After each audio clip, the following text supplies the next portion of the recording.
मध्य प्रदेशातून तस्करी करून जिल्ह्यातील आटपाडी तालुक्यात तब्बल 11 पिस्तुले आणि 22 काडतुसे आणणाऱ्या तिघांना स्थानिक गुन्हे अन्वेषण शाखेच्या पथकाने जेरबंद केले। तिघांकडून पोलिसांनी 7,62,210 रुपयांचा मुद्देमाल जप्त केलाय।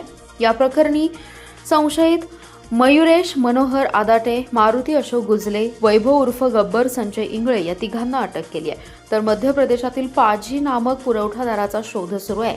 स्थानिक गुन्हे अन्वेषणचं पथक अवैध शस्त्र तस्करीबाबत तपास करत असताना सहाय्यक निरीक्षक प्रशांत निशानदार, उपनिरीक्षक कुमार पाटील यांना रेकॉर्डवरील गुन्हेगार मयुरेश आदाटे हा नेलकरंजी येथे कमरेला पिस्तूल खोचून थांबल्याची माहिती मिळाली। पथकाने नेलकरंजी येथे जाऊन मयुरेशला ताब्यात घेतलं। त्याच्याकडे पिस्तूल आणि 2 काडतुसे मिळाली।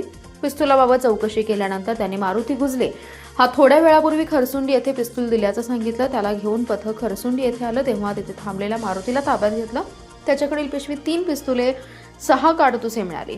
मारुतीकडे पिस्तुलाबाबत चौकशी केल्यानंतर त्याने वैभव इंगळे याच्याकडून पिस्तुले विकत घेतली असल्याचं सांगून त्याच्याकडे आणखी पिस्तुले आणि काडतुसे असल्याचंही सांगितलं। तो आटपाडीत गेल्याचं सांगितल्यामुळे पथकाने स्वादिष्ट मच्छी फ्राय सेंटर आटपाडी येथे त्याला ताब्यात घेतलं। त्याच्या कापडी सॅकमध्ये 7 पिस्तुले 14 काडतुसे मिळाली।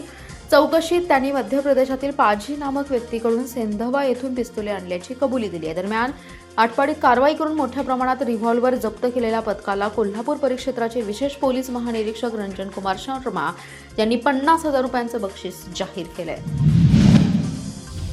सदरक्षणाय खलनिग्रहणाय हे ब्रीदवाक्य घेऊन नागरिकांच्या सुरक्षतेसाठी 24 तास कार्यरत असलेल्या पोलीस दलावरील जनतेचा विश्वास अधिक दृढ करण्याच्या दृष्टीने सांगली जिल्हा पोलीस दलाने महत्त्वपूर्ण पाऊल उचलले।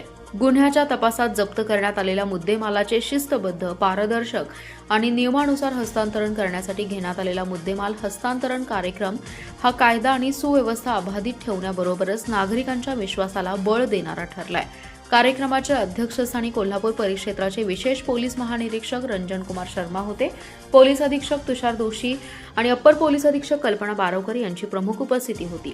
खरे क्लब हाऊसच्या सभागृहात झालेल्या या कार्यक्रमास जिल्ह्यातील विविध पोलीस ठाण्यांचे अधिकारी, कर्मचारी व मुद्देमालाचे विश्वस्त मालक उपस्थित होते। यावेळी विशेष पोलीस महानिरीक्षक रंजन कुमार शर्मा म्हणाले, गुन्ह्यांना प्रतिबंध आणि घडलेल्या गुन्ह्यांचा वेळछडा या दोन्ही बाबींसाठी पोलीस दल कर्तव्यदक्ष आहे। कायदा व सुव्यवस्था राखण्यासाठी विविध उपक्रम हाती घेतले जात आहेत। केंद्र शासनाच्या पोर्टलच्या माध्यमातून ही कारवाई केली जाते। आज 134 तोळे सोन्याचे दागिने, 40 किलो चांदी, 283 मोबाईल आणि 24,500 किलो बेदाणा असा जवळपास 4 कोटी रुपयांचा मुद्देमाल परत देण्यात येत आहे। या माध्यमातून नागरिकांचा पोलीस दलावरील विश्वास निश्चितच वृद्धिंगत होईल असं ते म्हणाले। सांगली मिरज मुख्य रस्त्यावरील रेल्वे पुलाजवळ कारगिल झोपडपट्टीत हिवतापाचे 5 रुग्ण आढळलेत। हे मूळचे उत्तर प्रदेशमधील अमेठी येथील आहेत। गेल्या वर्षी याच ठिकाणी 24 रुग्ण आढळले होते। त्यामुळे जिल्हा हिवताप विभागाने या ठिकाणी हिवताप उद्रेक घोषित केलाय। महापालिकेचा आरोग्य विभाग तसेच जिल्हा मलेरिया विभागाने सर्वेक्षण तसेच प्रतिबंधात्मक उपाययोजना सुरू केल्या आहेत। रेल्वे पुलाजवळ असलेल्या या झोपडपट्टीमध्ये 141 झोपडपट्ट्या असून 350 नागरिक राहतात। अनेक जण हे उत्तर प्रदेशमधील आहेत। या ठिकाणची एक व्यक्ती एका रुग्णालयात उपचार घेत होती। ही व्यक्ती हिवताप बाधित असल्याचं समोर आल्यानंतर महापालिका आरोग्य विभाग तसेच जिल्हा हिवताप विभागाने कारगिल झोपडपट्टी जलद ताप सर्वेक्षण तसेच प्रतिबंधात्मक आणि उपचारात्मक उपाययोजना सुरू केल्या। रक्त नमुने तपासणीतून बुधवारी 2, गुरुवारी 3 असे एकूण 5 हिवताप बाधित रुग्ण आढळलेत। शुक्रवारी 75 व्यक्तींचे रक्तजल नमुने तपासणीसाठी घेतले। तपासणीचा अहवाल प्राप्त व्हायचा आहे। रुग्णांवर उपचार सुरू आहेत। झोपडपट्टीत औषध फवारणी आणि स्वच्छता मोहीम राबवण्यात येते। आढळलेले 5 रुग्ण हे मूळचे उत्तर प्रदेशमधील अमेठी येथील आहेत। या झोपडपट्टीतील व्यक्ती वेगवेगळ्या प्रांतातील आहेत। आरोग्य पर्यवेक्षक आणि आरोग्य कर्मचाऱ्यांच्या माध्यमातून झोपडपट्टीत सर्वेक्षण, प्रतिबंधात्मक उपाययोजना आणि रुग्णांवर वारंवार उपचार सुरू आहेत।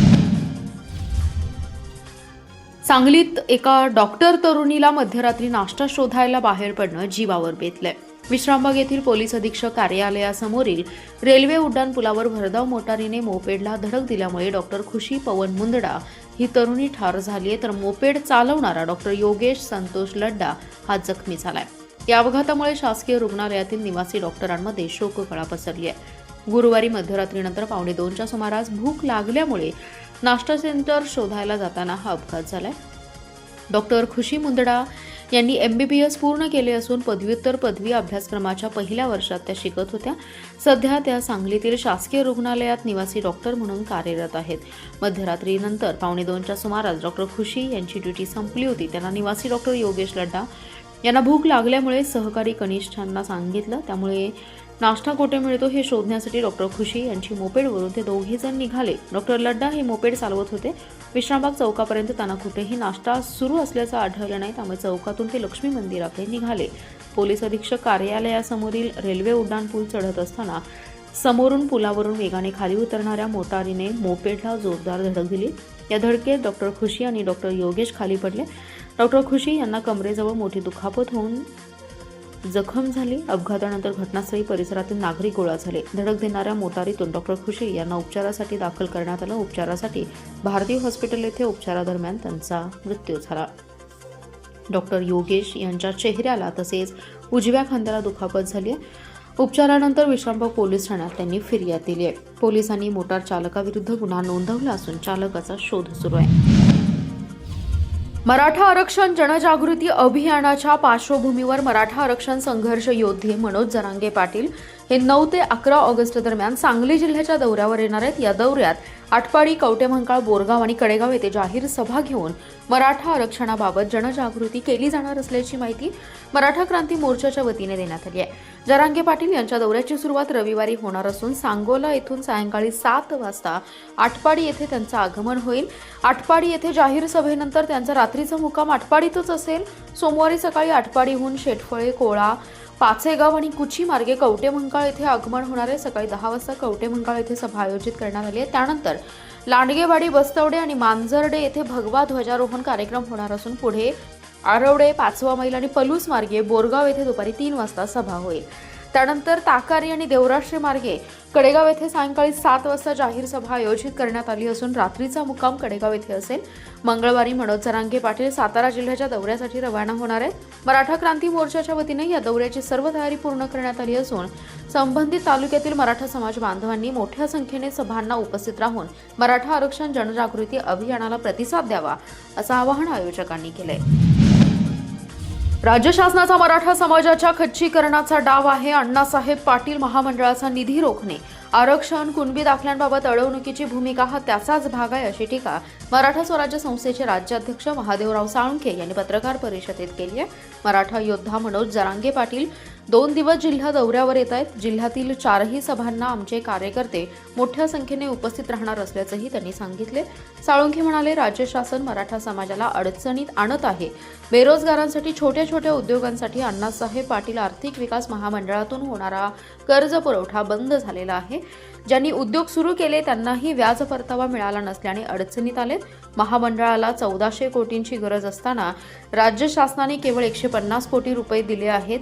या महामंडळातील ज्यांनी गैरकारभार केल्याने नवउद्योजक अडचणीत आले त्यांची चौकशी करून त्यांच्यावरही कारवाई झालीच पाहिजे.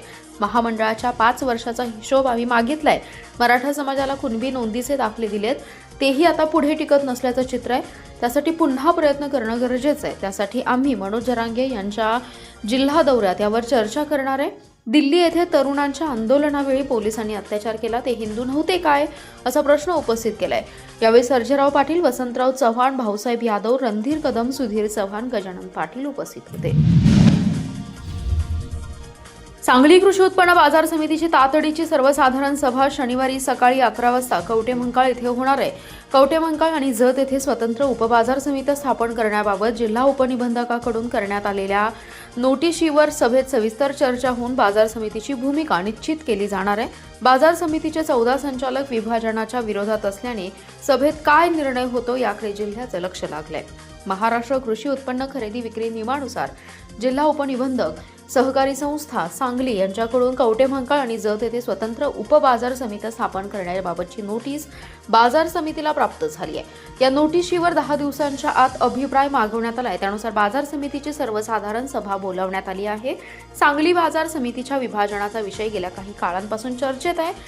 बाजार समिती विभाजनाला 14 संचालकांचा विरोध असल्याने उद्याच्या सभेत या विषयावर जोरदार चर्चा होण्याची शक्यता आहे. उपबाजार समित्यांच्या स्थापनेमुळे सांगली बाजार समितीच्या कार्यक्षेत्रावर आणि कामकाजावर होणाऱ्या परिणामांवरही सभेत चर्चा होणार आहे. सभापतींच्या परवानगीने ऐनवेळी उपस्थित होणाऱ्या अन्य विषयांवर सुद्धा चर्चा केली जाणार आहे।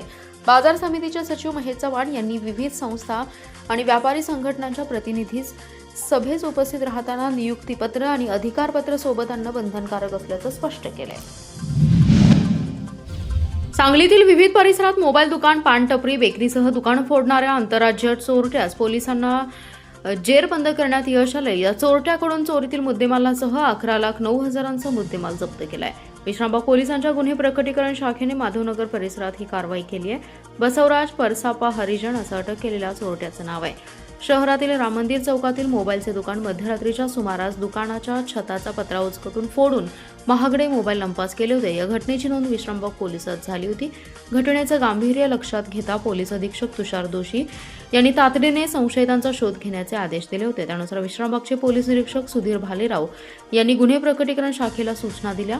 पथकातील अधिकारी निलेश बागव हे संशयितांचा शोध घेत असताना पथकातील कर्मचाऱ्यांना तांत्रिक आणि गोपनीय माहिती मिळाली की संशयित बसवराज हरिजन याने ही चोरी केली असून तो माधवनगर येथे फिरतोय। मिळालेल्या माहितीनुसार पथकाने त्या ठिकाणी सापळा रचून हरिजन याला ताब्यात घेतलं। त्याच्याकडे कसून चौकशी केली असता त्याने 8 दिवसांमध्ये विश्रामबाग आणि सांगलीतील मोबाईल दुकान, पानपट्टी, किराणा दुकान आणि बेकरी फोडून चोरी केल्याचं सांगितलं। यावेळी त्याच्याकडून 10,50,000चे महागडे मोबाईल, दुकानातून चोरलेले चांदीचे नाणे, चिल्लर, बेकरी पदार्थांसह 11,09,986 रुपयांचा मुद्देमाल जप्त केलाय।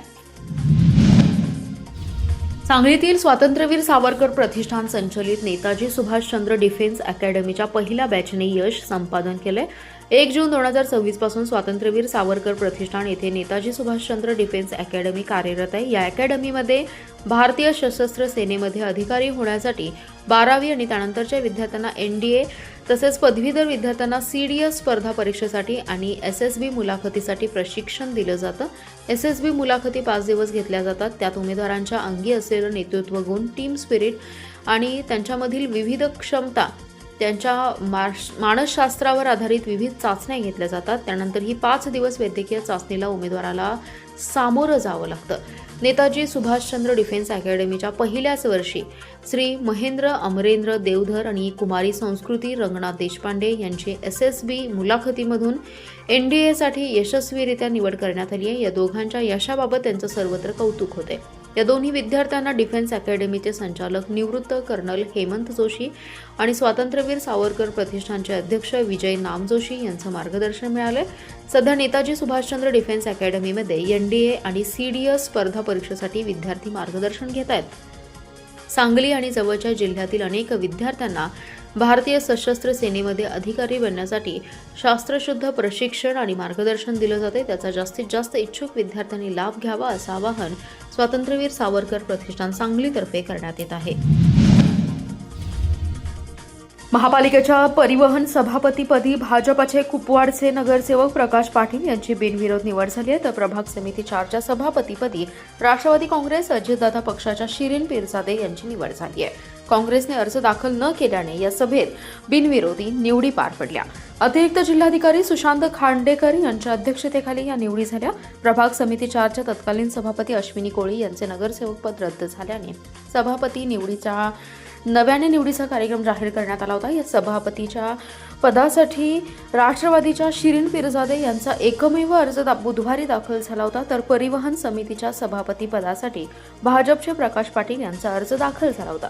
शुक्रवारी महापालिकेच्या मुख्यालयातील स्थायी समितीच्या सभागृहात दोन्ही समितीच्या विशेष निवडणूक सभा पार पडल्या। दोन्ही समितीसाठी एकमेव अर्ज असल्याने निवडणूक निर्णय अधिकारी सुशांत खांडेकर यांनी प्रभाग 4च्या सभापतीपदी शिरीन पिरजादे आणि परिवहन समितीच्या सभापतीपदी प्रकाश पाटील यांची बिनविरोध निवड जाहीर केली। परिवहन सभापती प्रकाश पाटील म्हणाले, केंद्र शासनाच्या PM ई-बस सेवा योजनेअंतर्गत सांगली शहरासाठी 50 अत्याधुनिक इलेक्ट्रिक बसेस मंजूर करण्यात आल्या आहेत। या योजनेची प्रभावी अंमलबजावणी करण्यासाठी आणि स्वतंत्र परिवहन सेवा सुरळीत चालवण्यासाठी समिती कटिबद्ध आहे। लवकरच ई-बस सेवा सुरू करण्यासाठी प्रयत्नशील राहणार असल्याचंही त्यांनी सांगितले।